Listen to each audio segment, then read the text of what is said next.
Hey guys, Trevor here. And in this video, I'm going to show you how to make your Facebook post shareable. Now, I know what it's like creating that awesome Facebook post and you want to share it with other people, friends, family members, people on Facebook, off Facebook. I'll walk you through two different options you have to make it shareable.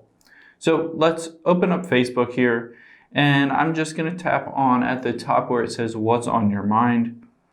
Now, what you can do is share whatever you want. I'm just going to type in gibberish here. And right below my name, you can see the audience that it's currently shareable with. So I can tap on that, and it says only my friends on Facebook will be able to see this.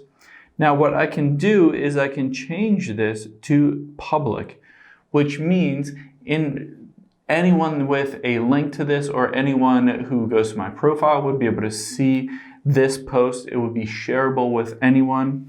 I can always at the bottom here set as default audience if I want all of my posts in the future to be defaulted as public. This will make them all shareable to anyone.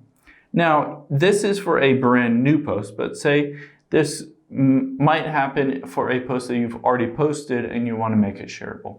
To do that, I'm going to tap on the profile icon at the very top left here, and then just scroll down, and there I'll get to this post. I'm going to tap the three dots at the top right, and then tap Edit Privacy. Now, from here, you can see again at the very top left is Friends. I can tap that and switch it over to Public. And by doing so, it's now shareable for anyone, either on Facebook or off Facebook. They'll be able to see this post. Hope this helps. Thanks for your time today, and I'll see you on the next one.